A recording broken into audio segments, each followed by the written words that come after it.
Hello, my friends, and welcome to the latest spin.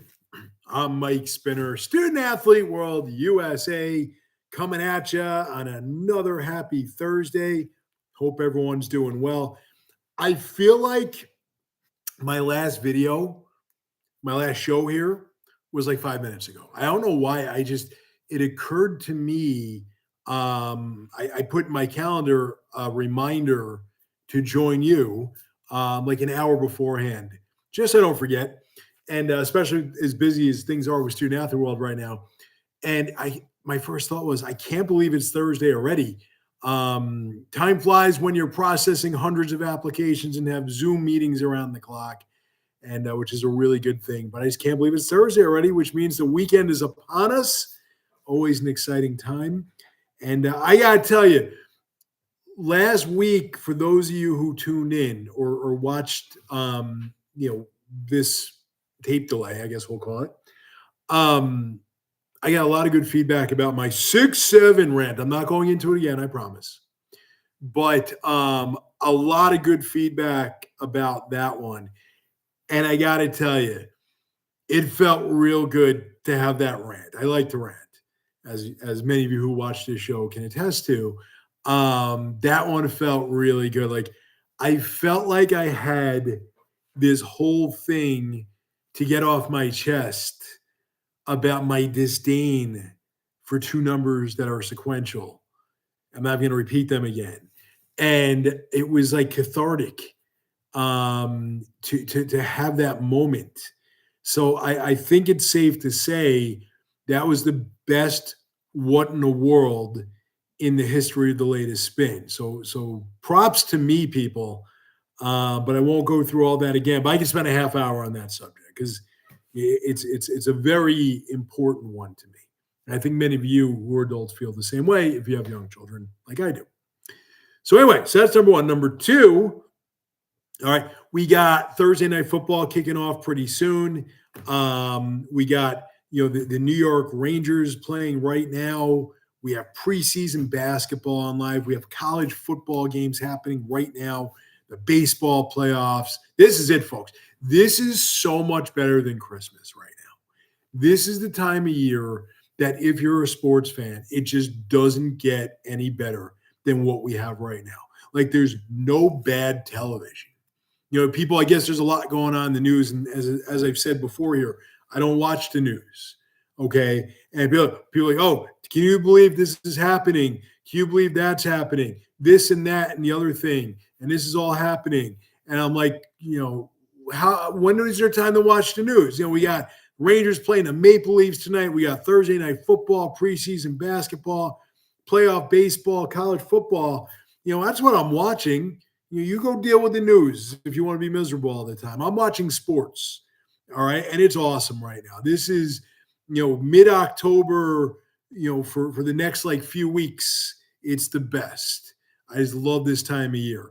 And I love this time of year, especially when the New York Football Giants defeat the Philadelphia Eagles, as they did 1 week ago tonight. And despite Tim Ryerson's epic effort to jinx the G-Men, it didn't work, Tim. All right, the Giants prevailed, and they were awesome. If you're just a football fan and you're not a Giants fan, first of all, what is wrong with you? Second of all right, I got to tell you, I don't know how good the Giants are going to be this year. Now, they could right now. We can make the argument right now that the Giants should have beaten the Cowboys. All right. That was a good game, went to overtime, but the Giants had the lead most of that game. They had the lead in the final minute, and they blew it. And I felt the Giants were the better team that game. So I'm going to make the argument the Giants should have won that game. And they went, a week and a half ago to New Orleans and lost, which is inexcusable. All right. So they should have two more wins than they have right now, which would put them in first place in the NFC East.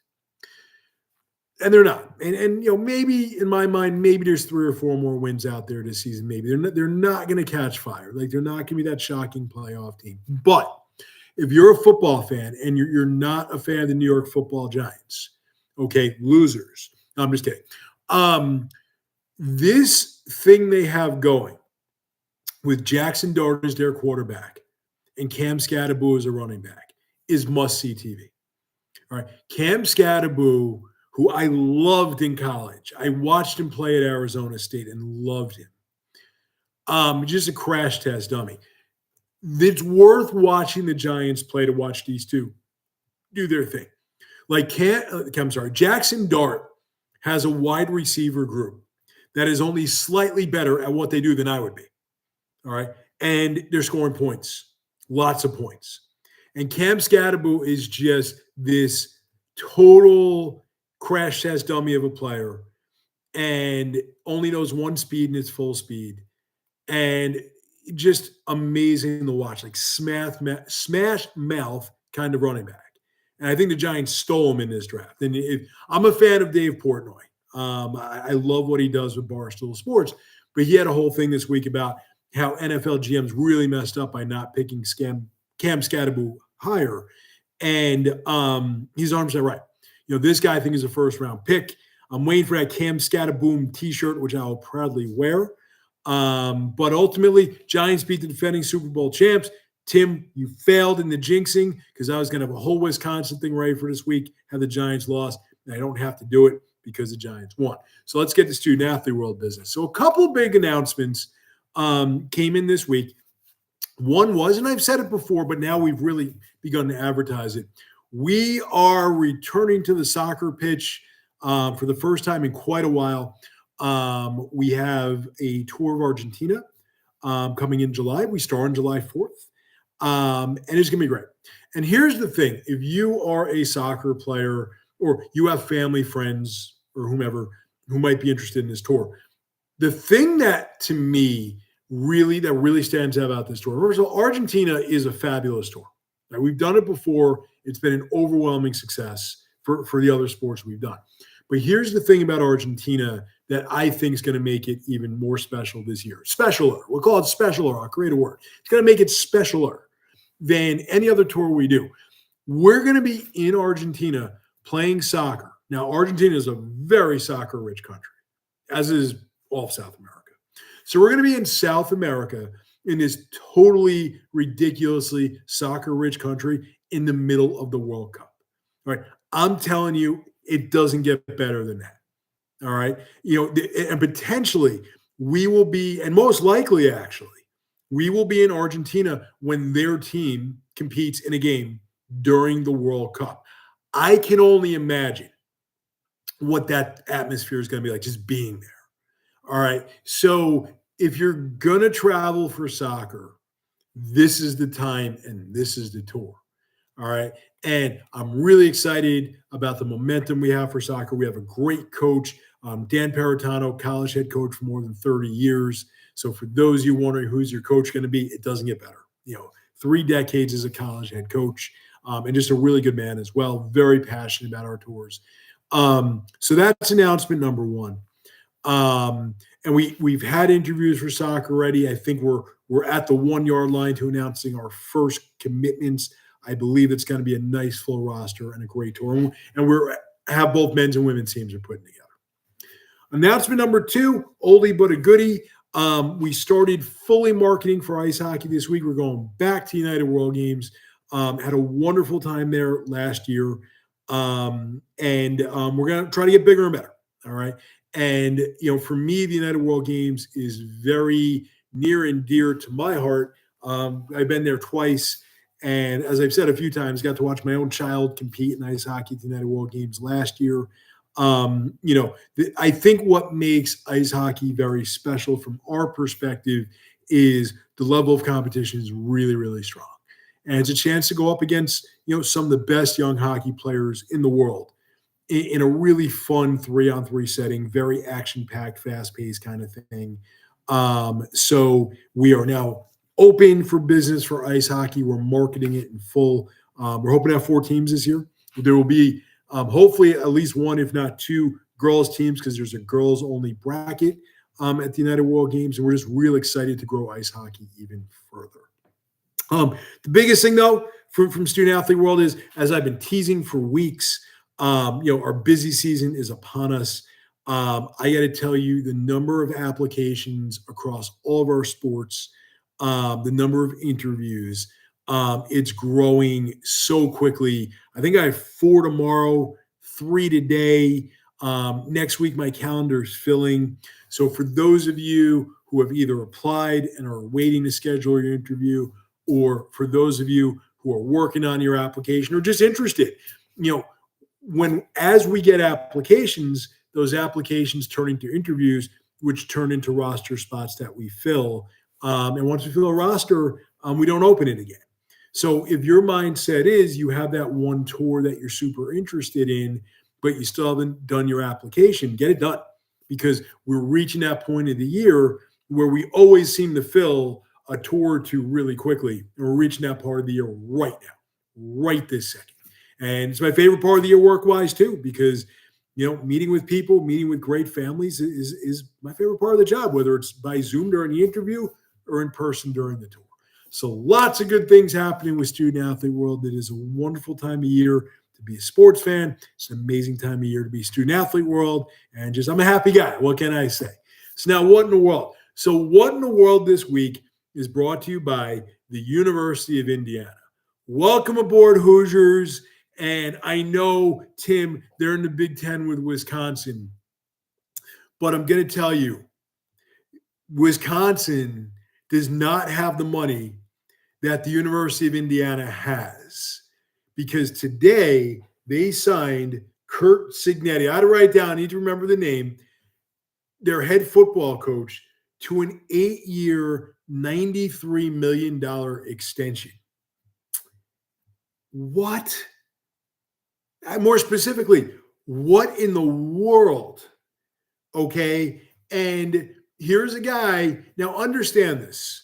And he's a good story in how he's built his career, because he really had to work his way up. He's not some hotshot coordinator who, developed a quarterback who was really good. So now let's make him a head coach because he developed one really good quarterback, which does happen, right? And he's not some NFL flameout who's 90 but dates college girls. I hope you get the reference. Here's a guy who worked his way up from the FCS to the BCS. He's won everywhere.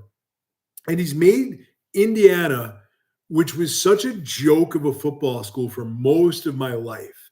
I've been a college football junkie probably close to 40 years now. And Indiana was never good. It's been a basketball school, right? Bobby Knight. But he has made Indiana very much a football school. And, all the talk was Penn State's going to go after him. And here's, Coach Cignetti, smart businessman. Hey, Penn State may want me. Got to pay me 93 million reasons to stay at Indiana. Good for him. But here's the point. And here's where I get bothered. Here's where the question is, what in the world? So the biggest news out of college football this week was Penn State firing James Franklin and roughly a $50 million buyout. So yeah, there's a clause in his contract that he really has to work hard to find another job to offset some of his money they owe him. But look, he can easily go on an interview and you find every way to blow the interview. And Penn State will never know. He doesn't need to work. He doesn't need to work much. He could go on TV or something. Here's a charismatic, dynamic guy. He would look great on ESPN or ABC or one of these networks. But as of this moment, Penn State University is paying him $49, almost $50 million to not coach anymore. And now you have Curt Cignetti getting $93 million to coach a sport for the next 8 years or 8 more years, however, the language of the contract works. And this is the dangerous and horrifying direction that college sports are heading in. All right. Because from my perspective, the word on the street, and I love reading about the business of college sports, having worked in college athletics for as long as I did. The word on the street is these coach decisions and buyouts are coming from the apparel companies, which makes sense. So I don't know who sponsors Indiana, to be honest. I don't pay attention. Let's say it's Nike, though. So let's say Nike is the sponsor of Indiana University Athletics or Indiana University football. They can afford to spend $93 million on a coach. They could afford a heck of a lot more than that. And all the NIL money that he'll need to continue success at Indiana and not leave Indiana for a bigger job. The rumor is that I believe it was Adidas who sponsors Penn State football, if I'm not mistaken.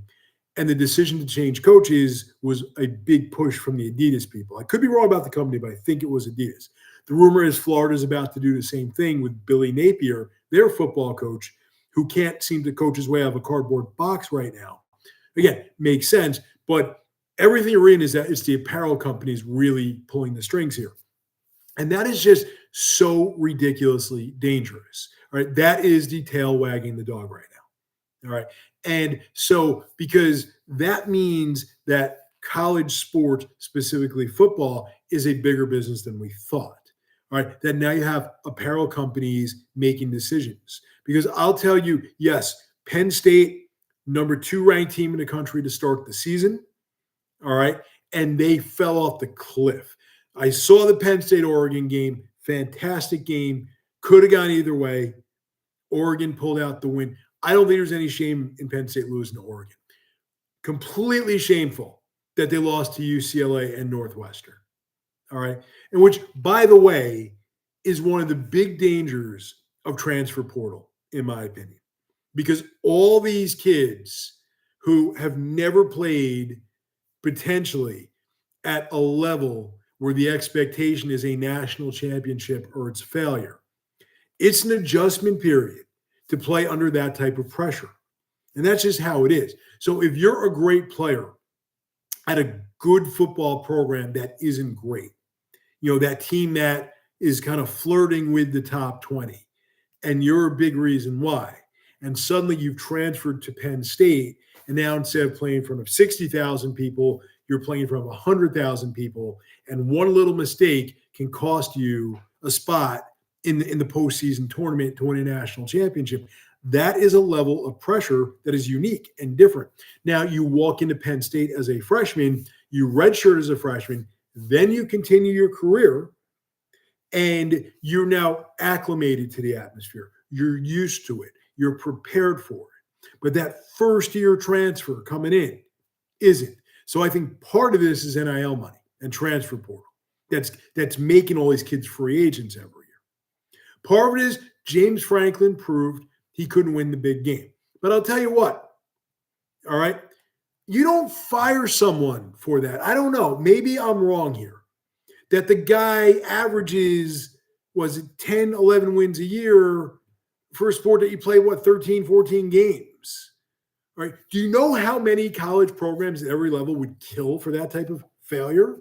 All right. So I think what we're seeing now is college football at the highest level is not college football. The players are getting paid lots of money, and they're free agents at the end of every season. And now you have apparel companies making personnel decisions, right? And it's happening more than once. And so to me, what we're looking at is, college football is a corporation. It's not a game anymore. All right, because here's one thing about Penn State football. If they did not fire James Franklin, in my opinion, they're still getting 100,000 people every game. They're still getting the ratings. Okay. But if the Adidas people, whoever it was, just didn't like the fact that they've hit a rough patch, how is an apparel company the one making that decision? When did the apparel company become HR? Okay. And what if the Penn State people's mindset was, this is a good coach doing a good job. He's having a rough patch. And ultimately, if the Nikes, the Adidases, the Under Armours of the world are making personnel decisions in college football, most likely college basketball as well, what does that mean for the players next? Are we going to see players getting fired? I think the whole atmosphere now is now spiraling out of control. And there's now too much big money in college football. And we saw it this week. This coach, Cignetti at Indiana, doing a fabulous job. I mean, Indiana was so bad. They're like Wisconsin bad for how many years? Now they're a national championship contender. He deserves a good Paris. $93 million? Or at least it wasn't 67. Ha ha. But anyway, my point here being, don't call it college football anymore. This is professional football being played at a different level. Okay. And a level that non-football interests are becoming more powerful than they are in the NFL. Just my opinion. And that's it for the latest spin this week. Always great fun. And look, we are filling rosters, people. So before it's too late for that tour that you want, go to studentathleteworld.com, complete your application, interview with me, pack your bags. See everyone next week. You all have a great weekend. Enjoy.